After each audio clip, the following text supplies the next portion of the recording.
c'est Nicolas pour Malken Bricole Vap. Alors aujourd'hui une petite vidéo un petit peu raccourcie on va dire, enfin tout en un plutôt que raccourcie, pour vous présenter une petite variante de la box donc, que vous trouverez dans la playlist. Donc c'est une box Smart PWM V3, ce coup-ci dans un boîtier G-Boy Plus. Donc ça doit passer aussi dans un boîtier G-Boy qui est un peu plus court, mais voilà, pour l'instant là moi je préférais la faire dans un G-Boy Plus. Alors l'idée, on reprend exactement le même boîtier, il sera un petit peu moins large.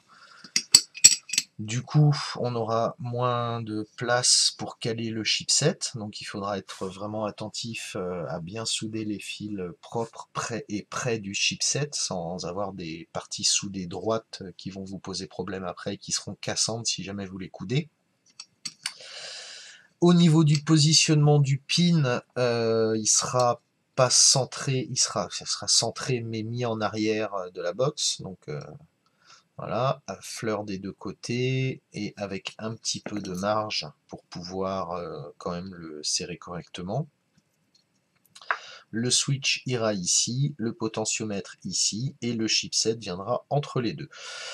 Du coup, toujours pareil, les grands classiques, je vais protéger la box au scotch, faire les traçages, préparer le berceau. Tout ça, vous le trouverez dans l'autre vidéo. Je reprendrai le montage là à partir du moment où il s'agira de placer le chipset et sur 2-3 petites étapes comme ça. Alors, on va commencer par le potentiomètre qui sera placé au plus bas possible sur la box. Ce que vous pouvez faire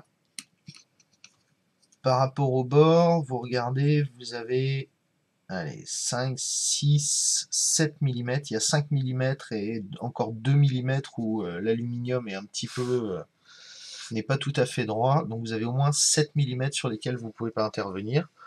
Vous prenez la bague de serrage, donc la partie la plus large à l'intérieur, la bague de serrage de votre habillage de potentiomètre, ou votre potentiomètre si vous ne mettez pas d'habillage.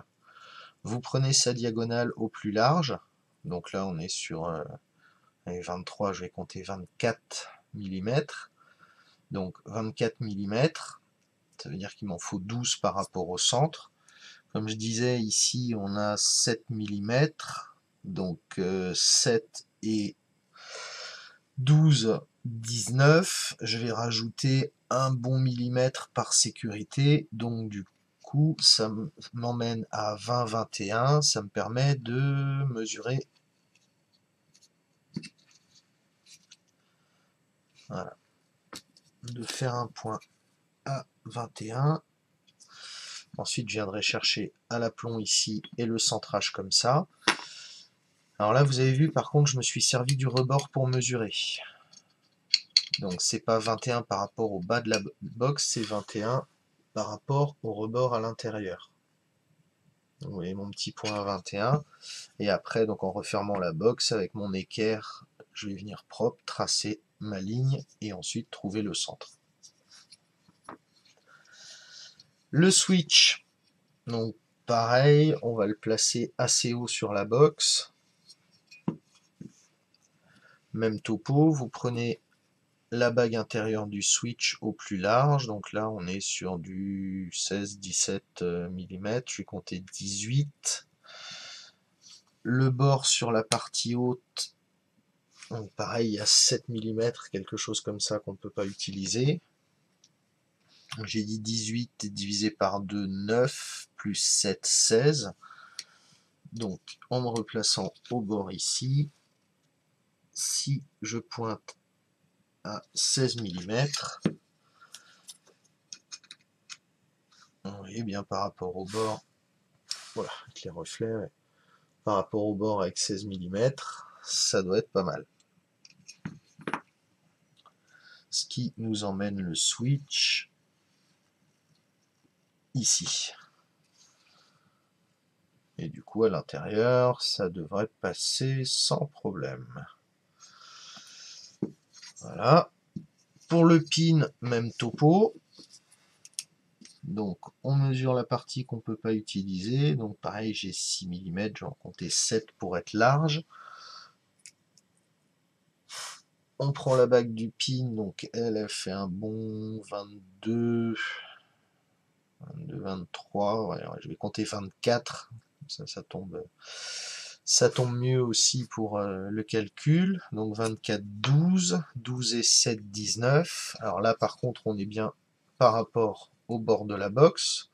Du coup, je vous invite à utiliser quelque chose pour caler. Alors j'ai dit 12 et 7, 19, 20, plus.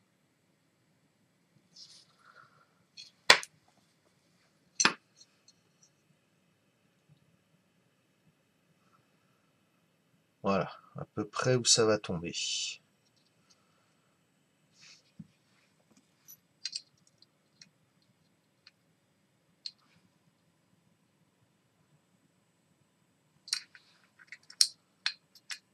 Ah, alors là, du coup, vous voyez, je suis en train de vérifier, je trouve qu'il est loin par rapport au bord. Et je me rends compte que j'ai pris la bague du potentiomètre au lieu de prendre la bague du pin 512. Donc forcément, je suis parti sur 24 divisé par 2. En réalité, c'est 16, donc je vais compter 18. Donc 9 et 7, 16. Je place mon équerre.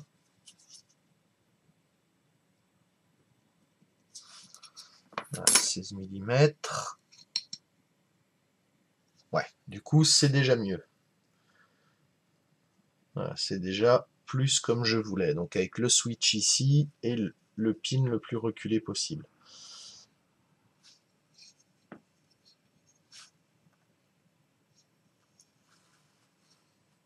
Ok, bon, bah, je vous reprends dès que j'ai tracé les intersections. Pour plus de détails, comme je vous dis, vous reportez toujours à l'autre vidéo. Voilà, c'est reparti, la box est prête, tracée, j'ai plus qu'à percer dedans. Donc j'ai fait mes perçages, bien entendu j'ai revérifié chaque élément en les plaçant, en regardant des deux côtés, voir si ça tombait bien, si j'avais pas fait d'erreur, si j'étais bien centré des deux côtés de mes traits. Maintenant que c'est fait, je vais aller me caler sur l'établi de manière à faire un pré-trou bien au milieu, et ensuite je vais utiliser les fraises étagées et faire les trous définitifs. La box est percée, donc elle a ses 3 trous principaux. Maintenant je vais attaquer la Dremel, donc la partie où j'ai bavure les trous, et la partie où je prépare le berceau. Donc, potentiomètre, switch, tout le monde rentre bien. Le pin qui est bien centré également. Et la box qui est toujours aussi vide pour l'instant. Allez, j'attaque le berceau. Tous les trous sont ébavurés, la box est rectifiée, le berceau est prêt. Donc sur le côté, la petite marque pour venir se loger correctement dans le boîtier. De quoi faire un pont. Alors j'avais l'habitude de le faire en U, là je vais le faire tout droit. Finalement, je sais pas pourquoi je faisais un U, j'ai l'habitude du bornier, sans doute, des formations d'électro. Et sur le haut, bah, j'ai juste enlevé une partie de manière à pouvoir envoyer mon plus et mon moins sur le côté le plus proprement possible et en direction de la LED également. Voilà, donc bah maintenant c'est parti pour souder ces parties-là, les soudures du chipset, et puis ensuite je vais tout présenter dans la box. Hop, voilà, vous voyez, tout va en place. Ok, allez, la suite. Voilà, la soudure du chipset en cours. Donc là, ce que j'ai fait pour chaque fil, comme j'ai décidé de faire la box tout en fil noir, chaque fil, je les ai identifiés avec du scotch, en donnant le nom que je retrouve sur mon schéma de Smart PWM. Comme ça, pas de souci. J'oriente donc le chipset avec les trous vers le haut de manière à ce que les gros fils soient le plus court possible, et je prépare tous mes fils de manière à pouvoir glisser le thermo et fermer le chipset dès que j'aurai mis Des fils, dès que j'aurai soudé des fils, excusez-moi, il commence à être un petit peu tard, là. Dès que j'aurai soudé des fils dans les 2 mois du chipset, voilà, je vais pouvoir glisser un thermo et fermer tout ça. Alors voilà, j'ai fini de souder tout le chipset. Donc voilà, là il est soudé. Ce que je fais après, je mets les fils directement. Donc mon chipset sera positionné à peu près au milieu de la box, ce qui fait que vers en bas, j'ai 2 fils vers le potentiomètre, donc le 0 du potentiomètre et le 100 du potentiomètre. Voilà, et le commun qui remontera, donc parce que le 100 du potentiomètre, en fait, c'est un moins qui servira de commun. Je le remonte vers le switch, donc je fais repasser un fil à travers mon chipset. Sur le haut, j'aurai le fil qui va batterie plus, qui alimente le chipset, le plus de la LED qui va sur le switch, et le dernier, c'est, oui, bah évidemment, le bouton Fire. Les 2 fils plus importants, donc celui qui sera branché à la batterie et celui qui ira alimenter le pin 510. Alors, une fois que je suis sûr de tous mes fils qui sont bien reconnus, j'ai préparé un petit bout de gaine thermo rétractable.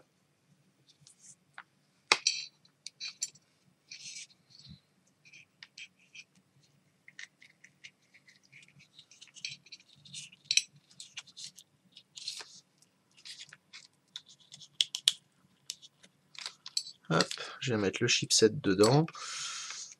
Alors là, j'ai mis de la gaine noire pour l'esthétique. Maintenant, c'est vrai qu'il y a une petite LED sur ce chipset. Du coup, c'est pas plus mal d'utiliser de la gaine thermo-transparente. Ça permet de voir la LED, quoi. Tout simplement. Voilà. Donc là, mon chipset est bien emballé. Il ira bien en place. Alors, l'étape suivante. On va pouvoir attaquer quelques soudures sur le berceau. Je vais préparer mon fil pour le plus du pin 510 et souder les bagues qui vont aller pareil sur le pin 510. Voilà, donc là j'ai soudé le plus sur le pin 510, donc un plus sur le berceau, à remonter vers le pin 510, sans oublier le ressort et la bague, ça sera plus facile à monter si vous les oubliez pas. Petit détail, vous voyez j'ai fait une espèce de... Attendez, hop. Je mets la bague là, vous verrez mieux. Voilà, ici vous voyez j'ai fait une espèce de queue de cochon. Pourquoi? Tout simplement parce que le pin 510, faut pas souder tout droit, ça bouge, ça doit descendre quand on visse la taux. Du coup, en donnant cette petite vague, ça permet naturellement de donner un effet ressort et ça sera plus souple pour le fil. Plus à monter, c'est plus facile, comme ça vous avez un peu de longueur. Si vous faites bien la boucle, elle sera dans le coin, ça sera propre, ça se verra pas de toute façon. Voilà. Donc étape suivante, je place le chipset à peu près à l'endroit où il va être et je vais couper le fil du moins. Donc lui je le plaque sur le fond du berceau. La bague du moins elle viendra soit comme ça, soit vers le haut. Là, je pense que je vais la plaquer vers le fond, ça sera plus joli, on la verra moins. Voilà. Du coup je prends la bonne longueur de fil, je coupe, je soude dessus. Et après, je vais pouvoir attaquer les 2 soudures vers le berceau, le potentiomètre et en dernier le switch. La bague du négatif a été soudée, donc j'ai coupé le fil, comme je disais, là je l'ai mis en fond de box. J'ai passé les fils qui vont au potentiomètre, donc lui je le souderai tout à l'heure. Ça c'est les fils du switch, donc pareil je vais les passer dans le trou. Et j'ai les 2 fils du berceau. Donc là, ce que je vais faire, je vais couper les fils du berceau pour pouvoir finir de monter le pin 510. Et après, je vais faire la soudure du potentiomètre et la soudure du switch. Alors, la soudure sur le moins du berceau est faite. Donc là, maintenant, j'ai de moins en moins de souplesse dans le système.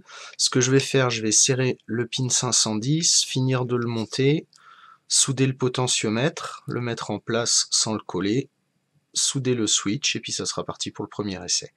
Donc là, je monte le pin 510, je vous montre, et après, je soude le potentiomètre. Alors, le potentiomètre est soudé. Maintenant, je vais attaquer les soudures du switch. Donc, si vous voulez en savoir plus sur les soudures du potentiomètre, allez voir la vidéo dans la Whiteboy 100 Smart PWM V3.